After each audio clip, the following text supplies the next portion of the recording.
Bonjour à tous et bienvenue dans la pleine lune du 29 septembre 2023, 11h57, heure Paris. Une pleine lune avec beaucoup d'énergie, beaucoup de dynamisme, sous l'égide de Mars, du Bélier. La lune se trouve en Bélier, ascendant Scorpion. Une fois de plus, Mars est à l'honneur. Pourtant, le Soleil vient de rentrer en Balance, le signe de la diplomatie, le signe de l'autre, le signe de l'échange, le signe de l'équilibre, de la justice et du besoin d'accord avec l'autre. On est dans le signe de la médiation. Eh bien, ce signe de la médiation qui va rencontrer des aspects très favorables, il y a quelque chose d'un petit peu plus caché, d'un petit peu plus sourd et d'un petit peu plus profond qui est amené justement par l'ascendant Scorpion qui raconte que tout ne va pas être aussi simple que ça n'en a l'air. Nous allons donc maintenant voir un petit peu les configurations en présence du thème de ce mois. La première chose que l'on voit, c'est au niveau des aspects, la configuration dite du cerf-volant. Le cerf-volant, c'est un grand trigone qui se déroule entre Mercure, Uranus, Pluton et qui apporte dans ces signes de terre quelque chose d'un besoin de stabilité, d'un besoin de protection, d'un besoin de certitude. C'est un moment idéal pour poser son travail, ses relations, faire un achat immobilier, aller de l'avant. Et cette configuration, eh bien, il y a un sextile qui arrive entre Pluton, Neptune, Uranus pour fermer le cerveau. Ça veut dire que en plus, j'ai de l'eau, j'ai de l'inspiration, j'ai quelque part des éclairs de génie qui vont amener de la nourriture à la Terre. C'est-à-dire que Neptune amène cette capacité à réfléchir en profondeur, à voir l'avenir et à me transposer sur cet avenir. Lorsque l'eau amène ses nutriments à la Terre, elle permet la récolte. Elle permet que quelque chose de nouveau émerge. C'est donc une période éminemment positive, mais le cerf-volant n'est jamais complet s'il n'y a pas un aspect qui va être le point central, le point focal, et qui est amené justement par l'opposition Mercure-Neptune entre le signe de la Vierge et le signe du Poisson, qui va se situer au plan de la réflexion, au plan de l'imaginaire, de l'imagination. Lorsqu'il y a cerf-volant dans un thème, il y a beaucoup de charisme, il y a beaucoup de puissance. C'est un moment où il y a une énergie profonde à disposition de tout un chacun. C'est le moment idéal pour aller de l'avant et sortir un petit peu de ces schémas antérieurs. La coloration est donc matérialiste, pragmatique, stable et assez conservateur dans ses opinions. Il y a un grand savoir-faire et aussi un immense pouvoir magnétique. Maintenant, alors cette pleine lune se déroule sur le degré 6 à 7 du Bélier. Au niveau des degrés hindous, un renard courant le long d'un sentier dans l'ombre d'un mur. C'est un degré de prudence, ruse et circonspection. Il y a quelque part une ambivalence. Degré thébaïque, un homme en cuirasse tenant une flèche posée sur son arc. Il y a une guerre, il y a des tensions. Ce n'est pas un grand moment d'expansion, un grand moment économique où la prospérité est présente. Non, il y a quelque chose de très tendu. Et ce degré vient très bien l'exprimer. Degré Sabian d'Anne Rudyard, un homme réussit à s'exprimer simultanément dans deux sphères différentes. Alors, ces deux sphères différentes, c'est vécu au plan individuel. Quelles sont ces deux sphères où vous devez être? J'ai parlé de la balance, qui est un signe double. Alors, une personne m'a posé la question, pourquoi la balance est un signe double? Bien, regardez, simplement, le signe de la balance, il y a deux traits. Et donc, deux traits, c'est un signe double. Deux sphères différentes, c'est aussi le monde occidental, avec les États-Unis, et les BRICS de l'autre. Les BRICS qui n'ont pas encore trouvé leur leader. Est-ce que ça va être la Chine? Est-ce que ça va être l'Inde? Est-ce que ça va être la Russie? Et il y a quelque part, est-ce que les BRICS vont s'opposer à l'Occident ou est-ce que ces deux mondes vont cohabiter pacifiquement? Eh bien, la question mérite d'être posée actuellement. Degré Genduse, dans la plaine, un sentier qui aboutit à un bosquet et à un bois, un mur lui accorde son ombre, un renard dissimulé par cette ombre se faufile adroitement en direction de la futaie. Il y a quelque part, le renard, c'est l'animal de la malice, de l'intelligence, mais aussi de la fourberie. Dans les contes populaires pour enfants avant, le renard, c'est celui qui est malin, mais c'est aussi celui qui trahit. Il y a quelque part dans cette pleine lune véritablement une tension entre deux blocs, entre deux énergies contraires.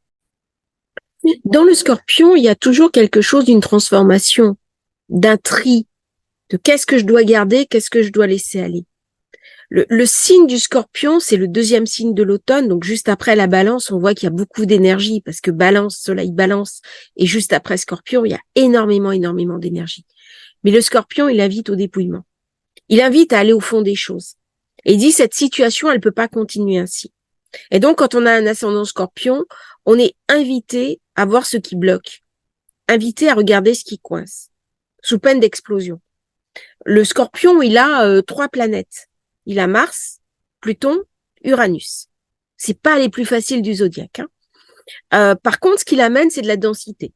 Il amène de la profondeur. Il amène du discernement. Quand on est Scorpion, ascendant Scorpion, une lune en Scorpion, on peut pas se satisfaire de choses superficielles. On est véritablement obligé, invité à aller au fond des choses. Le Scorpion, c'est pas de demi-mesure. C'est tout ou rien. C'est pas un signe conservateur. Pourtant, c'est un signe fixe, mais c'est un signe qui cherche avant toute chose à transformer les choses, transformer l'environnement autour de lui et se transformer lui-même. Qu'est-ce qui maintenant est fini? Qu'est-ce que je dois remettre en question? Il y a quelque chose d'épuisé chez le Scorpion. C'est la fin de l'automne, la Terre a donné sa récolte. Elle peut plus rien faire. Donc elle va mourir. Elle va mourir. Perséphone, qui est la compagne de Pluton, qui est la graine, qui est sortie dehors, eh bien elle va rentrer dans les enfers. Et elle rentre dans les enfers en Scorpion. C'est-à-dire elle retourne dans la terre, elle retourne dans le sous-sol, elle retourne dans les profondeurs. Alors de là, la psychanalyse, l'investigation, les agences secrètes, les astrologues aussi. Hein, il y a le degré, il y a un degré dans le Scorpion qui signe véritablement les astrologues. Eh bien, il y a quelque chose de profond. Il y a quelque chose du soleil de minuit. Il y a quelque chose d'une lueur à l'intérieur de soi qui est quelque part la richesse de notre inconscient. Et la richesse de notre inconscient, c'est ce qui va libérer de l'énergie. Eh bien, tout ça, c'est amené dans le cadre de cette pleine lune qui nous amène de toute façon à une transformation profonde, que ce soit à titre individuel ou que ce soit à titre collectif. Donc, je vous invite à regarder dans votre thème de naissance où va se situer justement cet ascendant Scorpion et qu'est-ce qu'il va venir raconter. Passons à l'étude un petit peu plus avant de cette pleine lune. Elle se produit lorsque le soleil en balance forme une opposition avec la lune en bélier, deux signes qui sont très forts, deux signes qui sont cardinaux. C'est un moment où on va parler de romance, de fécondation, de relation à l'autre. C'est un axe purement relationnel. Le bélier va représenter moi, qui je suis, mon ego, la structure de ma personnalité. C'est le moment idéal pour commencer une thérapie, pour chercher à se construire, à se connaître, pour mettre en place des actions. Et la balance, au contraire, qui est le signe du compromis, qui est le signe de l'idéalisation de l'autre, donc de la diplomatie, du retour à l'équilibre, et quelque chose de trouver un équilibre. On est dans la négociation, on est dans la gentillesse, on est dans le besoin que tout le monde s'entende. Et là, il y a une tension. Il y a une tension parce que Mars se trouve justement en exil dans la balance. Dans l'idéal, Mars et Vénus sont équilibrés. L'un est chez lui en bélier, l'autre est chez elle en balance. Et le couple Vénus-Mars, qui est très important dans cette pleine lune, se trouve équilibrée. Cette balance qui est diplomate, qui a besoin d'équité, eh bien, elle se trouve minimisée par rapport à la lune en bélier qui va privilégier l'authenticité au tact, le côté combatif, conquérant, dynamique, et j'ai une pleine lune qui vient éclairer quelque part une forme de conflit intérieur autant qu'extérieur. L'idéal, c'est l'équilibre. Or que dans cette pleine lune, eh bien, il y a une forme de déséquilibre. C'est-à-dire que définitivement, c'est Mars qui gagne sur Vénus. On est donc, alors qu'il faudrait un retour à la diplomatie, qu'il faudrait un retour à l'échange, la prise en compte de la vie de l'autre, eh bien, j'avance tête baissée. Je peux même devenir têtu, je peux même devenir obtus dans mes prises de décision parce que je suis persuadée être dans le juste. Et c'est ça que Mars en exil vient nous raconter dans le signe de la Balance.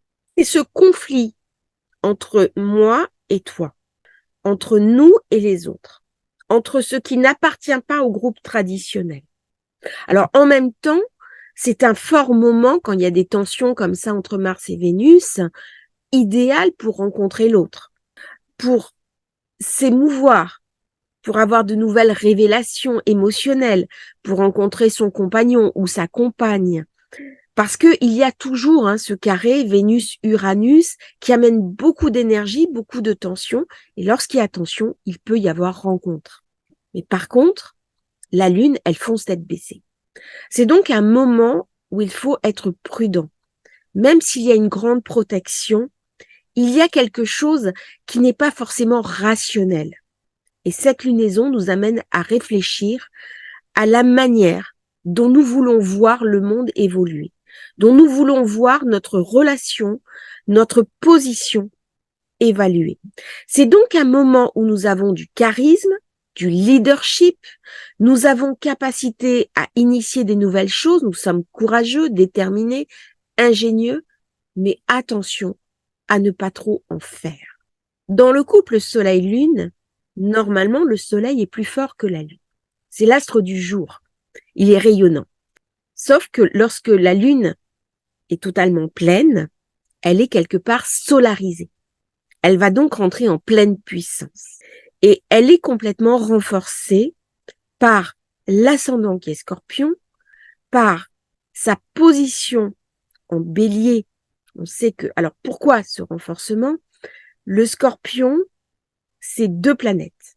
D'une part, c'est Pluton et d'autre part, c'est Mars. C'est le domicile nocturne de Mars. Or, la Lune est une planète nocturne et elle se trouve dans le signe diurne de Mars. Donc, dans l'opposition Soleil-Lune, on sait que dans une opposition, il y a souvent une planète qui est plus forte que l'autre. Et c'est du côté de cette planète la plus forte que va aller l'énergie. Eh bien là, c'est pas le Soleil. C'est pas le Soleil en Balance, c'est la Lune en Bélier qui va l'emporter. C'est donc, lorsque la Lune l'emporte, des moments où il y a quelque chose de plus sourd qui couvre. Il y a quelque chose de plus profond et il y a quelque chose de plus tendu, comme si on venait nous raconter, attention, de ne pas regarder que les évidences. Au plan des aspects, la Lune est semi-carrée avec Uranus. Ce sont des aspects mineurs et ça va créer de la tension, ça va créer du frottement, ça va créer aussi la possibilité de coups de foudre, de rencontres, de nouvelles choses qui vont arriver brusquement dans notre vie, mais des difficultés aussi au plan des émotions, beaucoup d'instabilité émotionnelle, beaucoup de sentiments d'être à fleur de peau, comme si on ne maîtrisait pas totalement son énergie. Encore une fois, il y a quelque chose de très émotionnel dans ce semi-carré, d'autant que la Lune reçoit quand même des aspects très tendus, avec un sesquicarré à Vénus, où là aussi, il y a une forme de tension, une tension qu'on peut utiliser au plan psychologique pour évoluer, mais il y a quelque part une sensation d'instabilité alors même qu'on est en configuration de cerf-volant. C'est pour ça que je parle dans cette nouvelle lune. Il y a quelque chose qui se montre, qui est très positif, avec Mercure, qui est dans une très belle alliance avec Uranus, où l'intelligence a envie d'avancer, on a envie d'apprendre de nouvelles choses. Il est en Vierge, on est curieux, on s'intéresse à de nouveaux projets. Au niveau professionnel, on est dans la pleine faculté de ses moyens. Il y a une alliance Mercure, Pluton va au fond des choses. Il y a quelque chose de très positif, mais il y a, sous couvert de ce grand cerf-volant, quelque chose de très ambivalent. Et c'est ce qu'on va voir maintenant au niveau des ambivalences de ce thème de la pleine. Alors, je pourrais faire une astrologie uniquement positive en ne parlant que de ce qui est bien, de ce qui est agréable, mais le monde qui nous entoure est un monde difficile, c'est un monde ambivalent, c'est un monde complexe. Et donc, c'est important aussi d'avoir un autre regard sur l'astrologie et pas uniquement le côté positif. C'est comme ça un petit peu que je monte mes thèmes et que je les analyse. Alors, ce thème, il y a beaucoup de choses positives, mais avec quelque part des menaces. Ça veut dire quoi? Ça peut vouloir dire, puisqu'on va aller de la pleine lune du 29 septembre jusqu'à la pleine lune fin octobre, c'est un moment où les choses sont parfaitement éclairées et j'ai plusieurs configurations qui sont assez tendues. Déjà, la lune en bélier crée beaucoup de dynamisme, beaucoup d'énergie. Elle n'est pas forcément à l'aise dans le signe du bélier qui est un signe de conquête, qui est un signe guerrier, qui est un signe d'hyperaction et d'hyperactivité. Elle ne peut pas vivre quelque part sereinement son côté émotionnel, sa plénitude, d'autant qu'elle reçoit quand même un certain nombre d'aspects tendus. Ça, c'est le premier point. C'est donc une pleine lune qui fait apparaître des tensions, d'autant que Mars est en exil. Alors, Mars en exil, il est jamais très bien.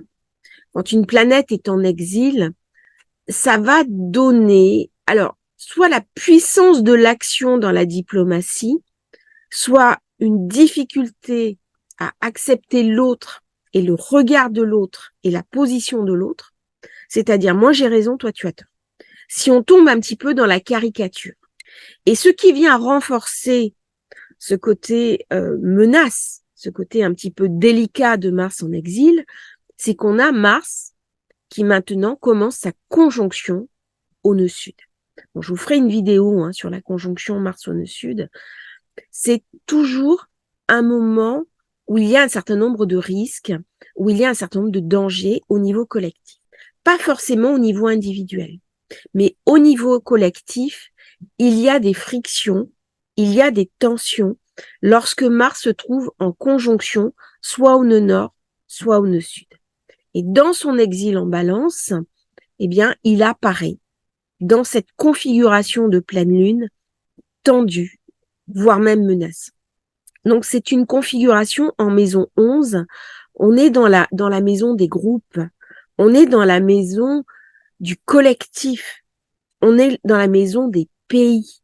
Il y a donc quelque chose de brusque qui va se passer, des conflits, des tensions qui vont être renforcées. On voudrait de la diplomatie, on voudrait trouver des accords, mais en même temps, il y a quelque chose qui n'arrive pas à se débloquer. Ce nœud sud qui est en balance, on voit bien ce qu'il a amené dans un pays qui est balance comme la France. Ça a été des personnalités du passé qui sont venues nous visiter. Alors quand je dis des personnalités du passé, ce sont des personnalités entre guillemets traditionnelles, voire traditionalistes, qui font référence à l'histoire. Alors il y a eu la visite du roi Charles III et il y a eu la visite du pape. Le roi Charles III, ça met l'accent justement sur les alliances ou les conflits qu'il y a eu entre le trône de France et le trône d'Angleterre. Il y a eu beaucoup de mariages entre les deux dynasties et il y a du sang royal français qui coule dans les veines du monarque anglais. Ça appartient quelque part à l'histoire. C'est-à-dire que la France a quitté la monarchie pour devenir une démocratie, une république. Et puis il y a le pape. Le pape qui fait référence aussi à la France, fille aînée de l'Église. Et en même temps, la France, avec la Révolution, a renoncé à ça. Et on voit bien, puisqu'on a l'inversion des nœuds en France, et on voit bien cette inversion des nœuds commence à jouer au plan national de ces visites de personnalités, qui quelque part viennent aussi nous raconter notre histoire. Qu'on aime ou pas ces personnalités, là n'est pas le débat. J'en reste purement au sens astrologique. Donc Mars qui vient se frotter au nœud sud, il apporte quelque chose de difficile.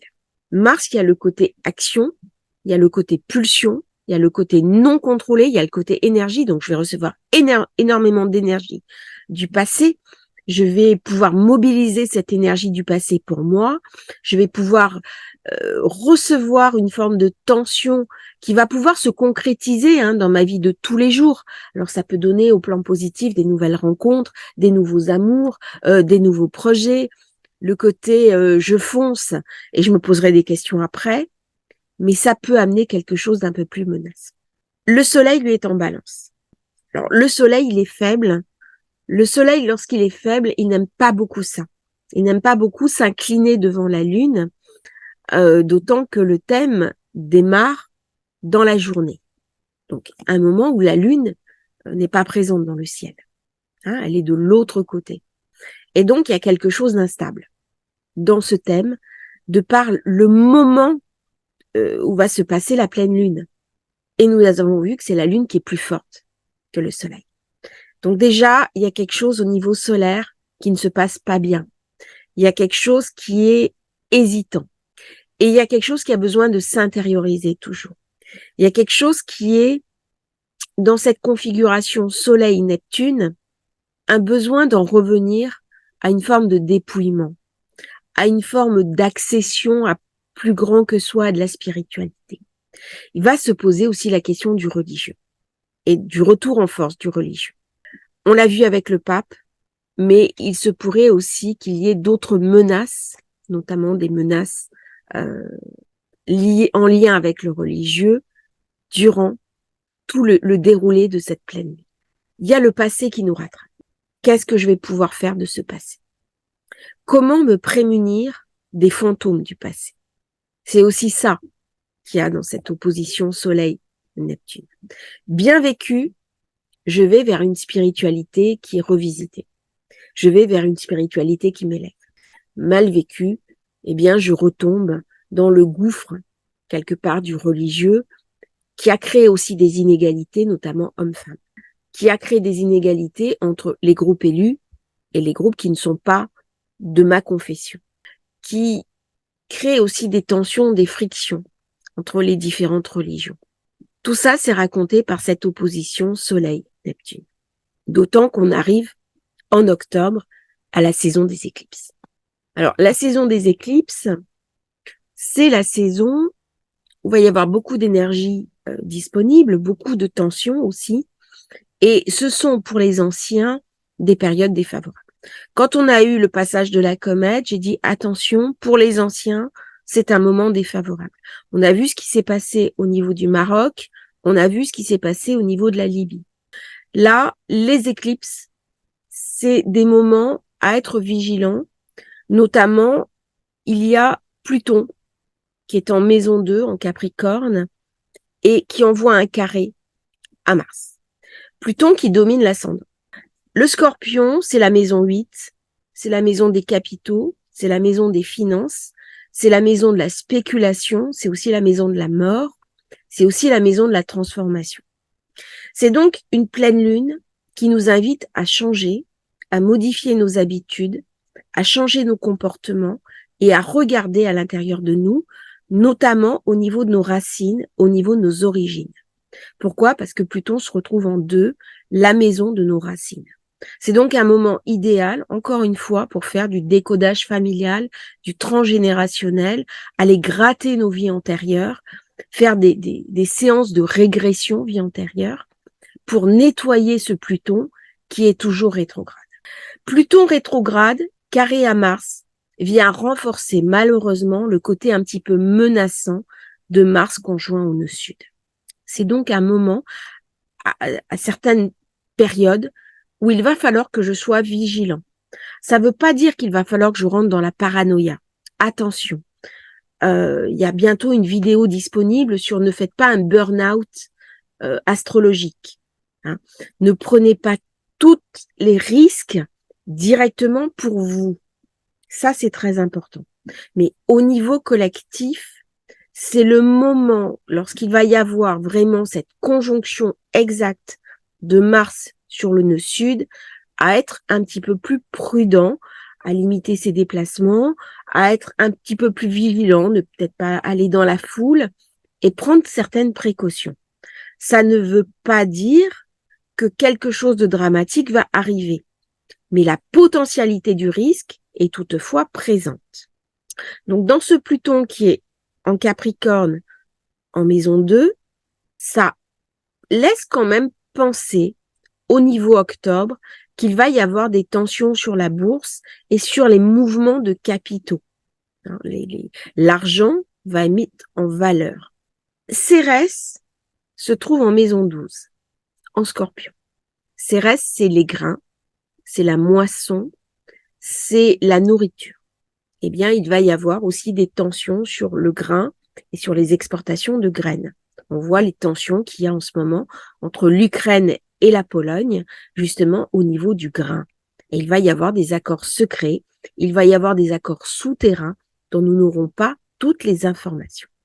Alors, c'est une pleine lune qui est sous l'égide de Vénus et de Mars, Pluton étant secondaire.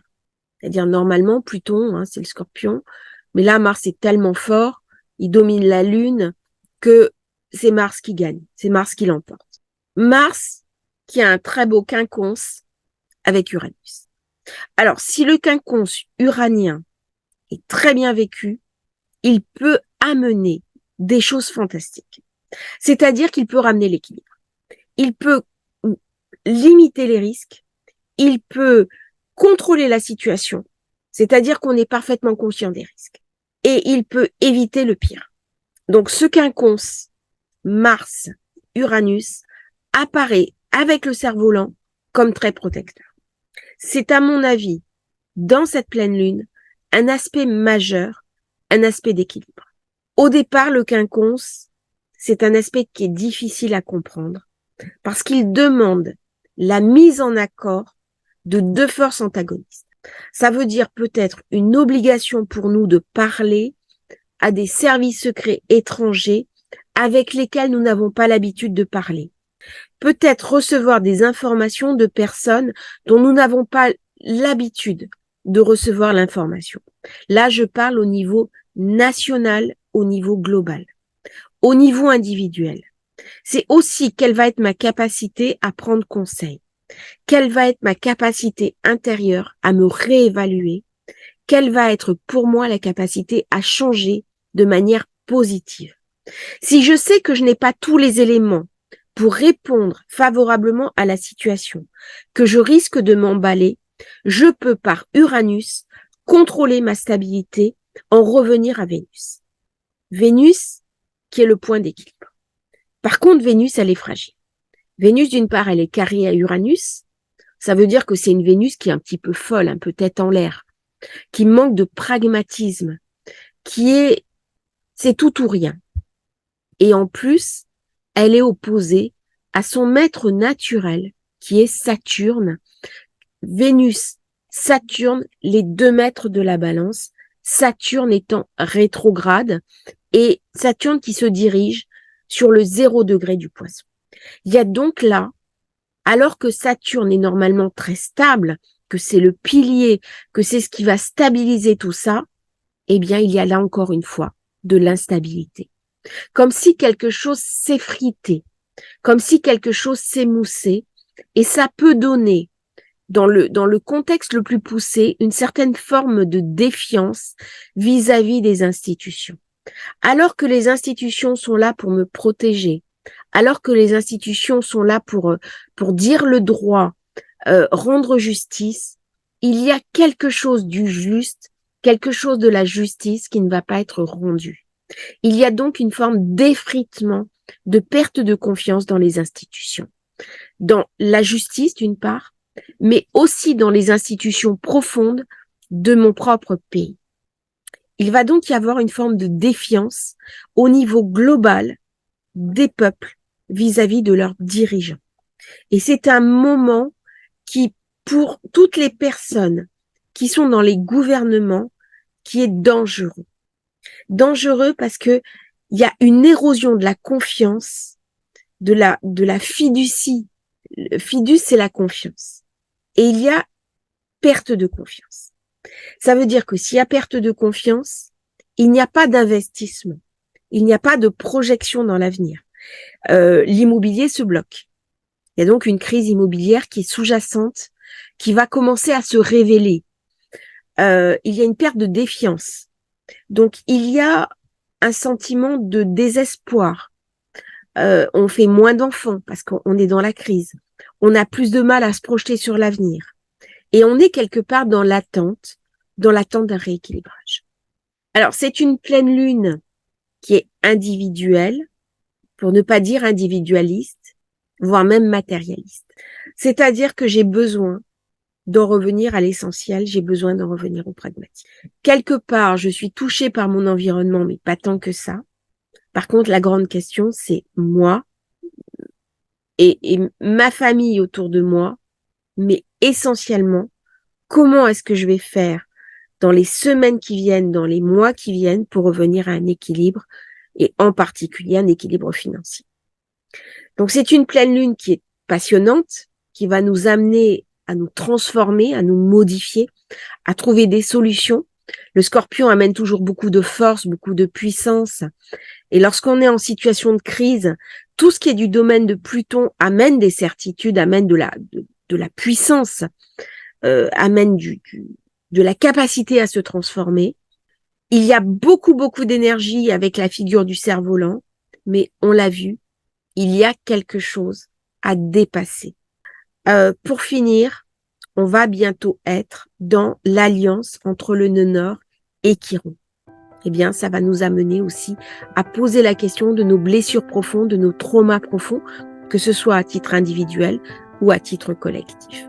Donc, une pleine lune qui est intéressante à vivre, qui va poser aussi la question de la saison des éclipses qui arrive et de Mars et Vénus, d'autant que Mars est conjoint au nœud sud. Merci d'avoir écouté cette pleine lune. J'espère qu'elle vous aura intéressé. N'hésitez pas à partager vos commentaires et me dire, vous, comment vous voyez un petit peu cette pleine lune et qu'est-ce que cette vidéo vous aura évoqué. N'oubliez pas de vous abonner à la chaîne, c'est très important pour nous. Merci pour votre soutien et à bientôt pour une nouvelle transmission.